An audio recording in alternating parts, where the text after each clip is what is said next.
नमस्कार. घरामध्ये खूपच वाद होत असतात. शर्वरीने तर स्वतःचा हिस्सा मागितलेला असतो आणि त्याच वेळेला ऐश्वर्या सुद्धा स्वतःचा हिस्सा मागत असते. त्यावेळेला जानकी बोलते, जोपर्यंत ही जानकी जिवंत आहे तोपर्यंत घराच्या वाटण्या होणार नाहीत. तेव्हा लगेच मोठ्याने ऐश्वर्या बोलते, मला तर असं वाटतं ना जानकी, तू मुद्दामून हे सर्व करतेस. तुला हे सर्व करून काय मिळतंय? आम्हाला जर का आमच्या प्रॉपर्टीच्या वाटण्या मिळाल्या नाहीत ना तर बघ, आणि काहीही झालं तरी मी माझी प्रॉपर्टीची वाटणी मिळवणारच.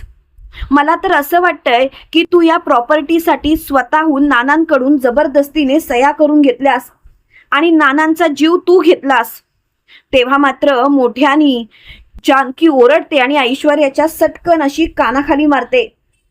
त्यावेळेला ऐश्वर्याला खूप राग आलेला असतो आणि ऐश्वर्या मोठ्याने बोलते, जानकी जानकी, तू आता जे काही केलंस ना त्यासाठी मी तुला माफ करणार नाही. तू तर आता संपलीसच जानकी. आणि ऐश्वर्या तिथून रागाने निघून जाते. त्यावेळेला शर्वरी बोलते, आई तूच बघ नक्की काय चालू आहे ते.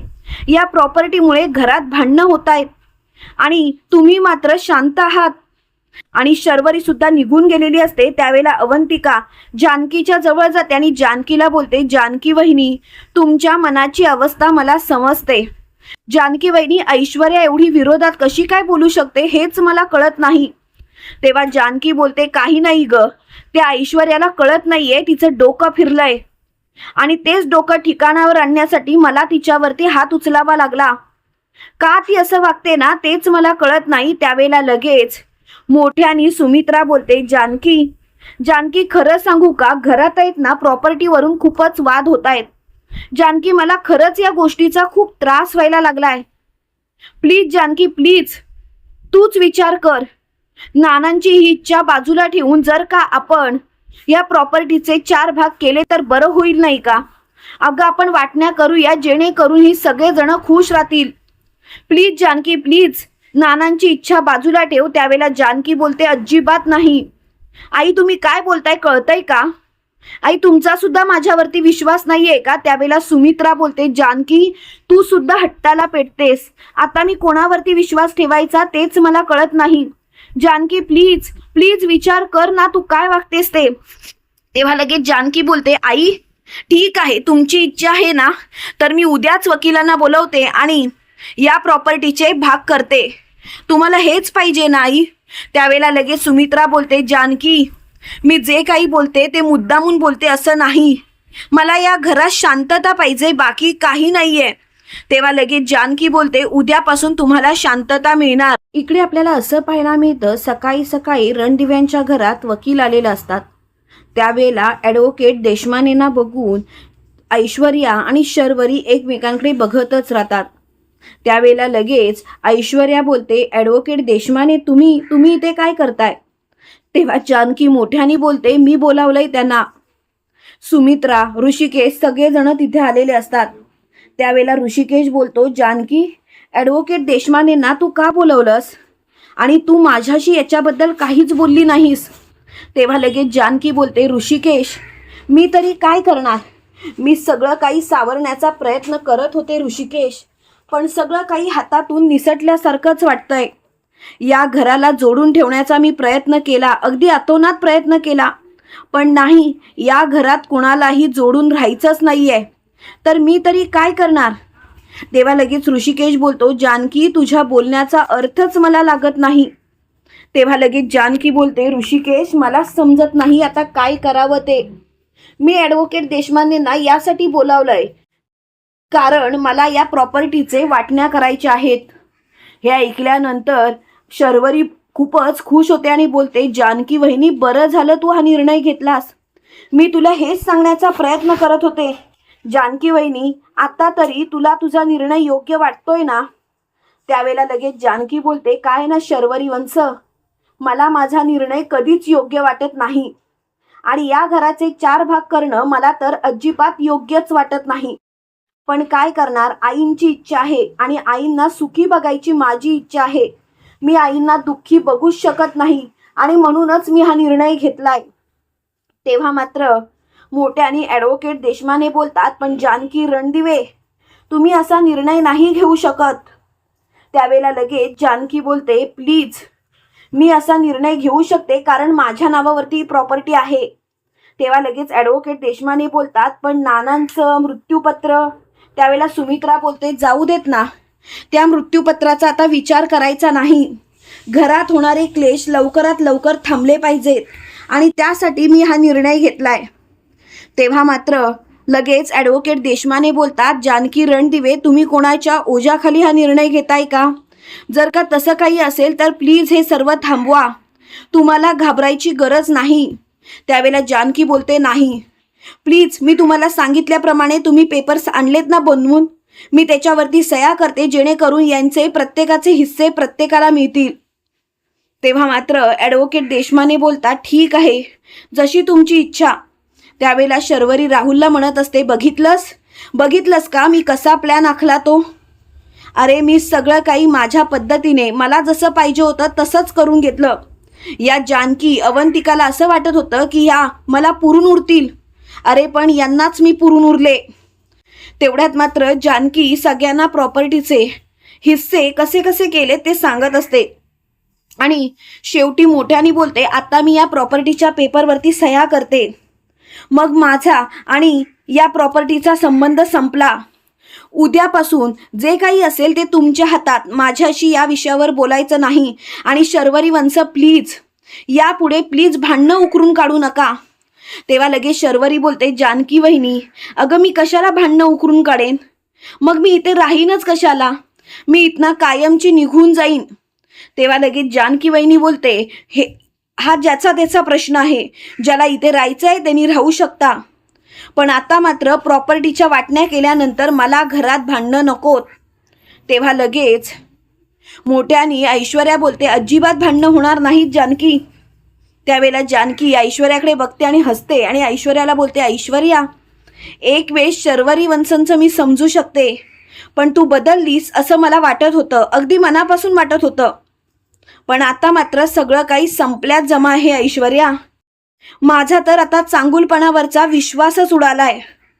काय आहे ना ऐश्वर्या, तू कितीतरी चुका केल्यास तरी सुद्धा मी तुला पाठीशी घातलं, पण आता मात्र मला या विषयावर बोलायचंच नाहीये.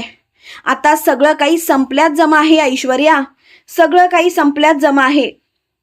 तेव्हा लगेच ऐश्वर्या बोलते, जानकी तुला जे काही बोलायचं आहे ते बोल, मला काही एक फरक पडत नाही, पण प्रॉपर्टीच्या पेपरवरती लगेच सह्या कर, उगाच वेळ घालवू नकोस. तेव्हा मात्र जानकी लगेच प्रॉपर्टीच्या पेपरवरती सह्या करत असते आणि त्याच वेळेला तिचा हात धरला जातो. त्यावेळेला लगेच सगळ्यांचे डोळे अगदी फिरलेले असतात, सगळेजण घाबरलेले असतात. त्यावेळेला समोरून आवाज येतो, जानकी, जानकी तू हे काय करतेस? जानकी तुला हे सर्व करायला कुणी सांगितलं?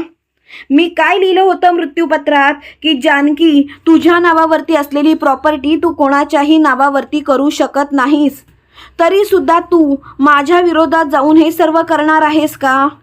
जानकी तू असं कसं काय वागू शकतेस? त्यावेळेला समोर असलेल्या नानांना बघून जानकीला खूपच आनंद होतो. शर्वरीची मात्र बोबडी वाहिलेली असते. त्यावेळेला राहुल शर्वरीच्या कानात पुटपुटतो, शर्वरी, शर्वरी, अगं नाना जिवंत कसे काय? शर्वरी, अगं हे सगळं असं कसं काय होतंय? तेव्हा लगेच शर्वरी बोलते, राहुल मला माहिती नाही हा म्हातारा जिवंत कसा काय, हा म्हातारा इथे आलाय म्हणजे आता सगळं काही सत्य समोर आलं, आता हा म्हातारा मला काही सोडत नाही आणि आता आपल्याला प्रॉपर्टी काही मिळत नाही. त्यावेळेला मात्र सुमित्रा नानांना बोलते, अहो नाना तुम्ही जर का जिवंत होतात तर तुम्ही होतात तरी कुठे, नाना बोला ना हो. तेव्हा लगेच नाना बोलतात, सुमित्रा अगं माझा तुझ्यावरती विश्वासच राहिला नाही, अगं मी जिवंत राहिलो तेच बरं झालं, जर का गेलो असतो तर काय केलं असतं सुमित्रा? अगं या शर्वरीच्या बोलण्यात येऊन तू सगळी प्रॉपर्टी अगदी वाटण्या करायला निघालीस. तेव्हा मात्र सुमित्रा बोलते, अहो तुम्ही प्लीज गैरसमज करून घेऊ नका हो, तुम्ही गैरसमज करून का घेताय? प्लीज माझ्यावरती विश्वास ठेवा, मी हे मुद्दामून नाही केलं. अहो काय करणार, घरात रोजची भांडणं ऐकून ऐकून मला कंटाळा आला, मला काय करावं तेच समजत नाहीये, म्हणून तर मी हा निर्णय घेतला. प्लीज प्लीज तुम्ही मला समजून घ्या. तेव्हा मात्र ऋषिकेश बोलतो, नाना नाना तुम्ही जर का जिवंत होतात तर तुम्ही कुठे होतात नाना? नाना इतके दिवस तुम्ही लपून का राहिला? त्यावेळेला जानकी बोलते, मी सांगते ना ऋषिकेश. तेव्हा ऋषिकेश जानकीकडे बघतो आणि जानकीला बोलतो, जानकी याचा अर्थ तुला हे सर्व माहिती होतं? जानकी बोल. त्यावेळेला जानकी बोलते, हो ऋषिकेश हो, मला हे सर्व माहिती होतं. माझ्याकडे दुसरा पर्यायच नव्हता. आणि खरं सांगू का ऋषिकेश, मी या गोष्टींचा विचार केलाय कारण फक्त आणि फक्त हे सगळं नीट करण्यासाठी. ऋषिकेश नानांचा जीव वाचला होता, पण नानांच्या मरणाचं नाटक करावं लागतं आणि म्हणूनच मी हे सर्व सत्य लपवून ठेवलं. कारण नानांनी जे मला सत्य सांगितलं होतं ते खूपच भयंकर होतं आणि ते सत्य ऐकून मी हा प्लॅन रचला ऋषिकेश, तुमच्या विरोधात जाऊन. मला कळतंय ऋषिकेश तुम्हाला त्रास होतोय, पण ऋषिकेश आता आपल्याकडे पर्यायच नाहीये. तेव्हा मात्र ऋषिकेशची खूपच चिडचिड होते आणि ऋषिकेश बोलतो, जानकी मला सगळं समजतंय, सगळं काही कळतंय, पण जानकी हे सत्य लपवायची तुला गरजच नव्हती. तेव्हा लगेच जानकी बोलते, ऋषिकेश मला सगळं काही कळतंय, सगळं समजतंय, पण प्लीज प्लीज माझ्यावरती विश्वास ठेवा. मी मुद्दामून हे सर्व केलं नाही. त्याच वेळेला शर्वरी बोलते, बस झाली ही नाटकं. आता प्रॉपर्टीच्या वाटण्या करायचं ठरवलेस ना तर प्रॉपर्टीचे भाग कर. त्यावेळेला नाना उलट्या हाताची सनसनीत कानाखाली शर्वरीच्या लगावतात आणि शर्वरीला बोलतात, शर्वरी बस कर. अगं किती खालच्या थराला जाणार आहेस? तुझ्यासारखी मुलगी आमच्या पोटी जन्माला आली हेच आमचं चुकलंय आणि आता तर माझा तुझ्यावरती विश्वासच राहिला नाही शर्वरी. एक नंबरची खोटारडी निघालीस तू. तेव्हा मात्र शर्वरी बोलते, मी आणि खोटारडी?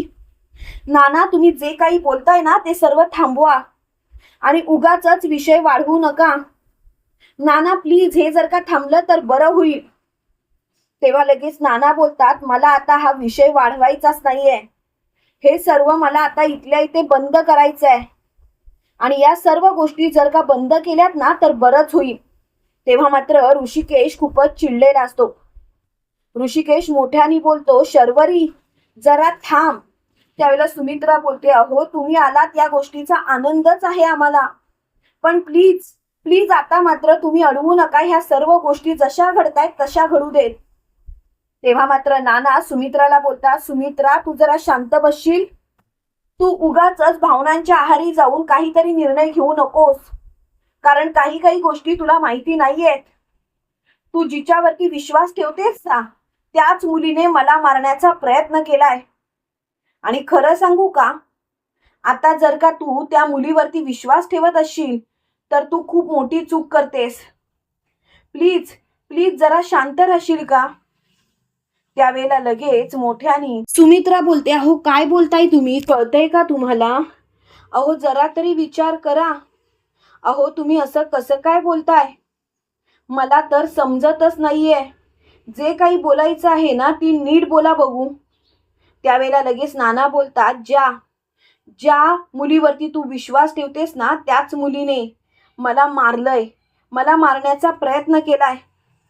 आणि खरं सांगू का, मला तर आता या गोष्टीचा खूप त्रास होतोय. प्लीज प्लीज हे सर्व आता बंद केलं तर बरं होईल. त्यावेळेला लगेच मोठ्याने जानकी बोलते, खरं सांगू आई, हे जे काही नाना बोलतायत ना तेच खरं आहे. म्हणून तरच मी तुम्हाला कितीतरी वेळा समजवण्याचा प्रयत्न केला, पण तुम्ही मात्र माझ्यावरती विश्वासच ठेवला नाहीत. तुम्ही कोणावरती विश्वास ठेवला तर फक्त आणि फक्त शर्वरी वंशनवरतीच आणि स्वतःच्या पायावर तुम्ही धोंडा पाडून घेतलात. मी तरी काय करणार होते? तुमचा माझ्यावरती विश्वासच नव्हता म्हटल्यावरती सगळंच संपलं. त्यावेळेला लगेच सुमित्रा बोलते, अगं कसा विश्वास ठेवणार? पोटची मुलगी कधी स्वतःच्या बापाला मारण्याचा प्रयत्न करेल का? त्यावेळेला लगेच जानकी बोलते, आई आई शर्वरी वंशनी स्वतःच्या बापालाच नाही मारलं तर त्यांनी स्वतःचं सौभाग्य सुद्धा कायमचं गमावलं. त्यांनी विक्रांत भाऊजींना मारलं या राहुलसाठी, या राहुलशी लग्न करण्यासाठी. तेव्हा लगेच सुमित्रा बोलते, जानकी अगं काय बोलतेस तू? नाही, शर्वरी एवढ्या खालच्या थराला जाणार नाही. त्यावेळेला लगेच नाना बोलतात, अगं सुमित्रा, नको त्या मुलीवरती विश्वास ठेवूस. या मुलीने काय काय केलंय ना तुला नाही माहिती. अगं हिच्या पापांचा पाडा जर का वाचला ना तर तू हादरशील. तेव्हा मात्र सुमित्रा बोलते, अहो काय बोलताय तुम्ही? मला तर भीती वाटायला लागली. असं वाटायला लागलंय की सगळं काही संपल्यात जमा आहे. त्यावेळेला नाना बोलतात, हो सुमित्रा, सगळं काही संपल्यातच जमा आहे. जर का या बाईवरती तू पुन्हा विश्वास ठेवलास तर नक्कीच सगळ्या गोष्टी संपतील. प्लीज सुमित्रा, नको त्या गोष्टींवरती विश्वास ठेवू नकोस. तेव्हा मात्र सुमित्रा बोलते, अहो तुम्ही बोलताय ते बरोबर आहे. शर्वरी, अगं नाना काय बोलतायत? तेव्हा लगेच शर्वरी बोलते, आई, नानांचा माझ्यावरती कधीच विश्वास नव्हता, पण तुझा तर आहे ना. त्यावेळेला लगेच जानकी बोलते, बस करा शर्वरी वंश. आईंना किती इमोशनल ब्लॅकमेल करणार आहात? आई तुमच्यावरती विश्वास ठेवतात म्हणून तुम्ही एवढ्या खालच्या थराला जाऊन वागणार आहात का? प्लीज शर्वरी वंश, प्लीज असं नका ना करू. तेव्हा लगेच शर्वरी बोलते, जानकी तू तर गप्पच बस. त्यावेळेला लगेच सुमित्रा बोलते, एकेरी उल्लेख करायचा नाही जानकीचा. जानकी या घराची सून आहे आणि तीही मोठी सून. तू जे काही वागतेस ते चुकीचंच आहे आणि ऐश्वर्या, तुझ्याकडून तर ही अपेक्षाच नव्हती. तेव्हा लगेच जानकी बोलते, आई तुम्ही शांत व्हा. ऐश्वर्याने हे सर्व नाटक रचलं होतं, कारण या शर्वरीचा खरा चेहरा सर्वांसमोर आणण्यासाठी. तेव्हा मात्र सारंग बोलतो, तरीच मी बोलतोय, माझ्या ऐश्वर्या असं चुकूच शकत नाहीत. तेव्हा मात्र शर्वरी बोलते, म्हणजे हे सर्व तुम्ही कटकारस्थान रचलत माझ्याविषयी, मुद्दामून केलत ना हे तुम्ही. आता मात्र मी तुम्हाला माफ करणार नाही. त्यावेळेला लगेच जानकी बोलते, चोराच्या उलट्या बोंबा. अहो स्वतःचा गुन्हा मान्य करा आणि नंतर मग आमच्याशी या दादागिरीने बोला. काय बोलताय तुम्ही? कळतंय का तुम्हाला? तुमचं वागणं कितपत योग्य आहे या गोष्टीचा तरी विचार करा. खरंच शर्वरी वंश, तुम्ही कधीच सुधारू शकत नाही. तेव्हा मात्र शर्वरी खूपच चिडलेली असते. तुम्हाला काय वाटतं मित्रांनो, खरोखर शर्वरी राहुल चॅप्टर आता तरी क्लोज होईल का? कमेंट करून नक्की कळवा आणि असेच मालिकेंचे नवनवीन अपडेट पाहण्यासाठी व्हिडिओला लाईक आणि चॅनलला सबस्क्राईब करायला विसरू नका. थँक्यू.